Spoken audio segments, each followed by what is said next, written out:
key performance indicator in terms of pricing, cost versus value,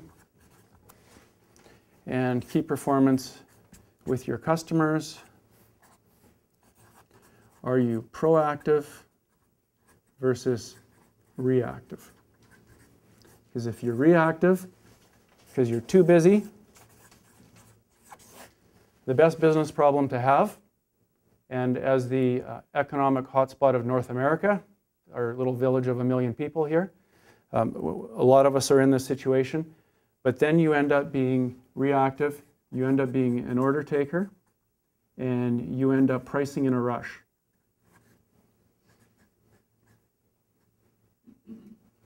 When you're proactive, you have time to be at the partner level with them. You're not a vendor.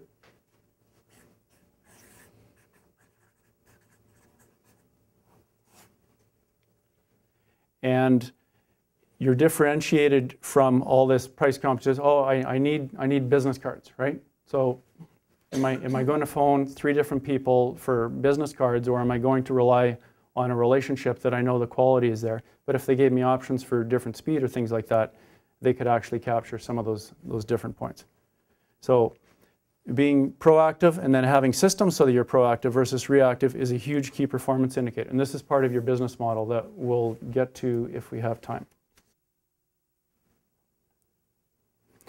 This is a KPI. If you're too busy, well, good, but you're leaving on the table, and which of your customers and activities and products or services are you doing just out of habit that you should be letting go to free up excess capacity? Because excess capacity comes from time, from people, and resources.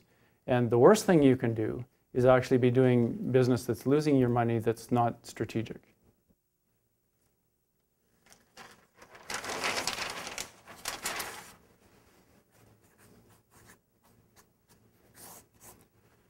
Other key performance indicators. What do you use in your business?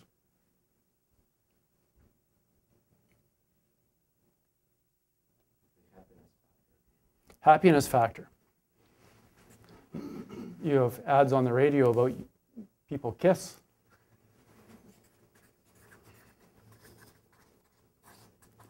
Whose happiness? Good.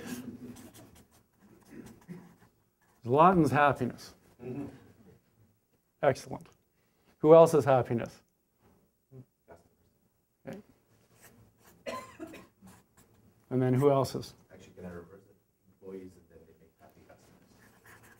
Employees make happy customers, and happy customers make happy Zlatan. There you go.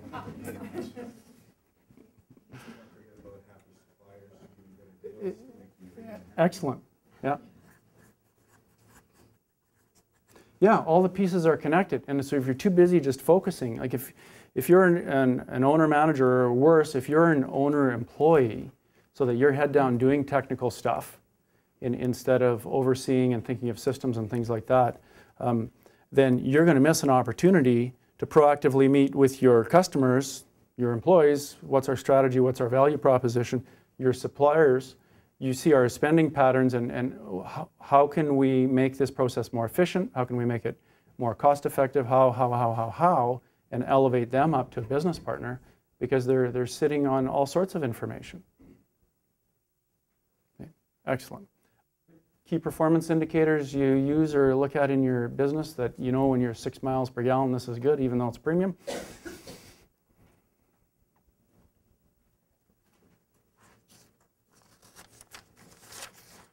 These are really good notepads. There's like a ton of paper here.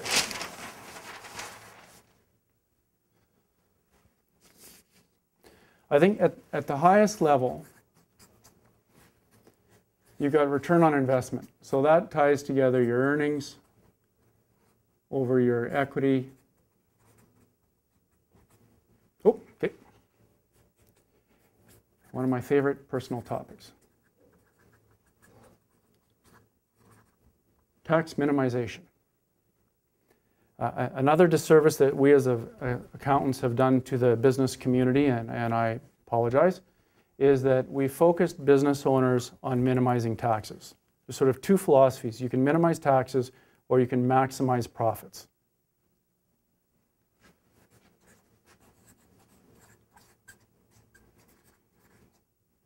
When you minimize taxes, you want to minimize profit. It's actually conflicted.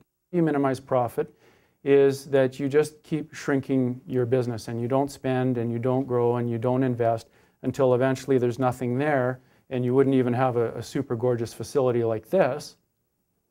But you've achieved tax minimization because you've achieved profit minimization. So a key thing to ask your accountant, not how do you minimize taxes, how do you maximize profit and maximize wealth and protect your wealth? That's a different question with a different set of answers. Because we are schooled in, unfortunately, how to do this really well. And this is a lot more entrepreneurial and a lot more gray, a lot less black and white.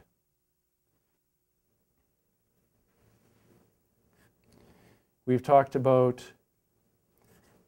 employee, customer, and supplier. And your supplier includes your bankers. I like bankers. I don't know why. These guys are actually fairly entrepreneurial given the goofy environment we're in right now. They've got some handcuffs on in terms of how they can do business with us. But they've got, the more proactive your relationship is with these guys and the more heads up you give them, they can help you work through some interesting, tough situations. They can help find resources. They can give you advice on how to structure your business. Because personally, if you want to grow your business and to the next level, then there's an opportunity for leverage. If your return on investment or return on equity is 20%, then what's wrong with paying 6% tax deductible interest to get more 20% stuff? Right? So you don't want to go to the limit or to the wall, but you want to make sure that you're maximizing your ability to grow. But it goes in order. First you figure out profit by product or service line and by customer so you know where to point this arrow. And that's what strategy is. You're pointing this arrow. You don't have this flying barn with all these loose pieces. You want to have a pointed arrow as to, okay, here's where we're making money. Here's where we're really good. Here's an opportunity we want to learn and invest in. That's fine. And then, okay, what resources do we need to get there? Other KPIs that are kind of neat. The different industries have different key performance indicators. Find at the highest level there has to be some sort of decent economic return. We need to be focused on the right thing, and if all these people happy, then we have owner happiness. Another KPI that I hold my clients to, that's consistent with Zlatan's happiness, vacations.